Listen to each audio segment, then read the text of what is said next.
Vote bank तगड़ा है उनका। कैसे? युवा है, हम्म, सक्रिय नेता है, हम्म। इस हिसाब से हम कह सकते हैं कि उन्हीं के साथ हैं हम।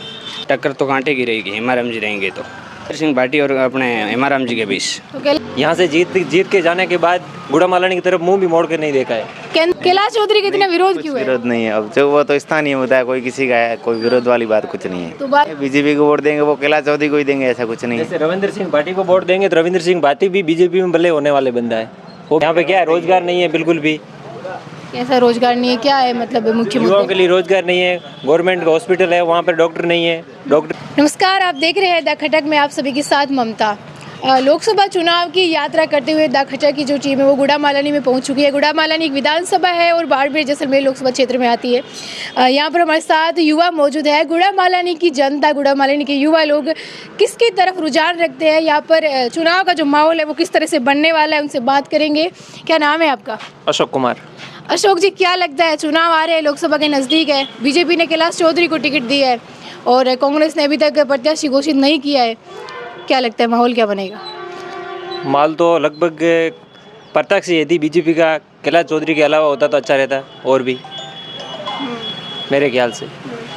बाकी यहाँ पर गुड़ामालानी में ज़्यादा माहौल थोड़ा रविंद्र सिंह भाटी का ज़्यादा दिख रहा है। रविंद्र सिंह भाटी, हाँ, निर्दलीय रविंद्र सिंह भाटी और विधायक भी निर्दलीय बने हैं।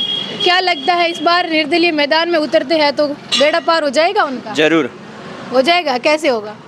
वोट बैंक तगड़ा है उनका। कैसे? युवा है, हम्म, सक्रिय नेता है, हम्म। इस हिसाब से हम कह सकते हैं कि उन्हीं के साथ हैं हम। क्या लगता है वो आएंगे तो क्या लगता है बाड़मेर जैसलमेर लोकसभा के लिए कितना काम करवा सकते हैं? काम फुल कराएंगे। हमें भरोसा है। हेमाराम चौधरी को अगर कांग्रेस टिकट देती है तो यहाँ की जनता का क्या लगता है, रुझान जाएगा उधर? थोड़ा बहुत जाएगा। टक्कर कैसी रहेगी? टक्कर तो कांटे की रहेगी, हेमाराम जी रहेंगे तो। कांटे की टक्कर किन के बीच में रहेगी, हेमाराम जी और रविंद्र सिंह भाटी के बीच या फिर कैलाश चौधरी? रविंद्र सिंह भाटी और अपने हेमाराम जी के बीच। तो कैलाश जी तो बीच में से ही कैलाश चौधरी का तीसरा नंबर ही लगेगा वैसे भी, तीसरा नंबर लगेगा। वैसे भी क्योंकि उन्होंने 5 साल पिछले यहाँ से जीत के जाने के बाद गुड़ामालानी की तरफ मुंह भी मोड़ कर नहीं देखा है। केंद्रीय मंत्री भी थे, किसान है, तो मंत्री थे तो उनको पद मिला हुआ था, जनता को क्या मिला? कुछ नहीं करा यहाँ के लिए। यहाँ तो कुछ नहीं दिख रहा है। कराया हुआ तो आप किसी को पूछ सकते हैं। हेमाराम चौधरी का क्या सीन है फिर, यहाँ पे किस तरह का माहौल है उनका? हेमाराम जी चौधरी अच्छा नेता है लेकिन वो चुनाव नहीं लड़ना चाहते हैं। अगर मान लो वो लड़ते हैं?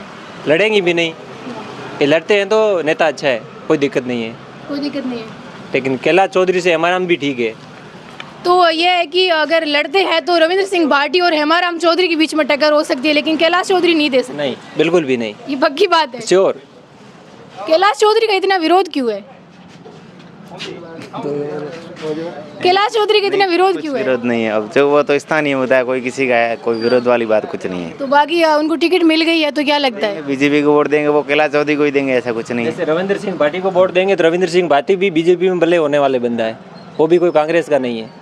नहीं, या आप पार्टी देके देते हो या फिर उम्मीदवार देके कि भाई? आगे उम्मीदवार भी होना जरूरी है ना, उम्मीदवारी जरूरी है ना। लेकिन कुछ लोग ये बोल रहे पार्टी भी देखते हैं। ये पार्टी देखते हैं, इनकी बात अलग है, लेकिन पार्टी में फायदा क्या है? यदि पार्टी का बंदा जीत के जाता है तो काम तो करवाना चाहिए ना। मुद्दे क्या है यहाँ के?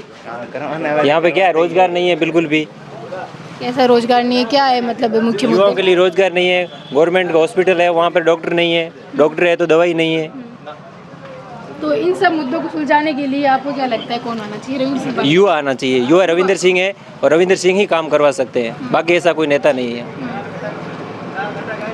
तो जैसे कि आपने देखा, हमने इनसे बात करी यहाँ पे गुड़ामालानी की, ये जो युवा है इनका कहना है कि कहीं ना कहीं हेमाराम चौधरी जो है वो निर्दलीय रविंद्र सिंह भाटी को टक्कर है वो दे सकते हैं। हमारे साथ और भी लोग मौजूद है, इनसे भी हम बात करेंगे और जानेंगे कि इनकी जो राय है वो क्या है।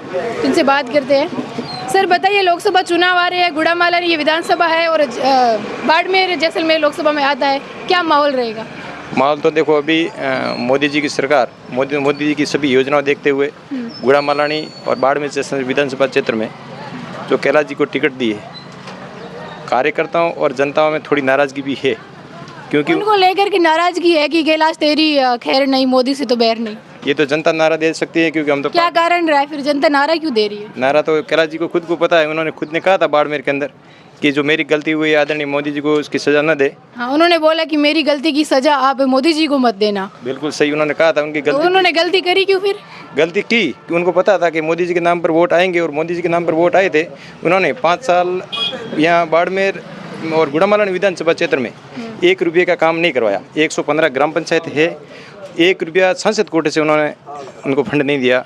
सबसे बड़ी नाराजगी है। तो उनको मतलब जो भी वोट देंगे वो मतलब मोदी के नाम पे वोट देने वाले, उनको दे के नहीं देने वाले? फिलहाल तो मोदी जी के नाम पर वोट देना, बाकी तो कैंडिडेट देके जाए तो ये 2 बजे से पहले हार जाएंगे।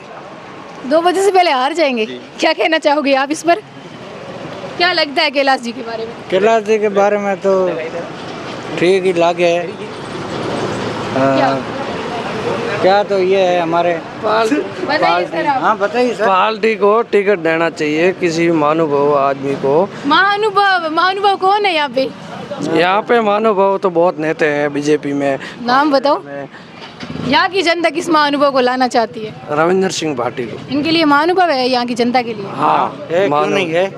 हाँ, हम मना नहीं कर रहे कि नहीं है, हम पूछ रहे हैं आपसे। हाँ जी जी जी हाँ ऐसी बात है। हाँ जी। तो मतलब रविंद्र सिंह भाटी युवा चेहरा है, ये देखते हुए लोग पसंद कर रहे हैं। युवा चेहरा है और काम का भी मतलब हाथों हाथ होता है। तो फिर तो पार्टी को इनको टिकट देनी चाहिए थी। हाँ देनी चाहिए। फिर भी ये इन्होंने गलती आप करे और मोदी जी को सजा दे, ऐसा नहीं होगा। हाँ, गलती तो कैलाश जी ने बहुत की है। तो उनको गलती की सजा मिलेगी या फिर मोदी जी को दे के माफ कर देंगे? अभी जनता के लिए, जनता को जो अच्छा लगेगा वो करेगा। अच्छा, तो रविंद्र सिंह भाटी निर्दलीय तो जीत गए थे जब विधानसभा चुनाव में, तो इस बार क्या हो सकता है? अभी भी वो चर्चा चल रही है, अभी क्या बताएं, फाइनल बताया नहीं। फाइनल तो नहीं है, वो लड़ सकते हैं ये। हाँ लड़ सकते हैं, लड़ सकते हैं तो जीत पक्की है। जी बिल्कुल, आपने बात करी इनसे, युवाओं से जाना भी। तो यहाँ पे ये है कि कैलाश चौधरी जो है उन्होंने यहाँ पे लोगों का कहना है कि 1 रुपये का भी काम नहीं करवाया, यहाँ की जनता ऐसा कह रही है।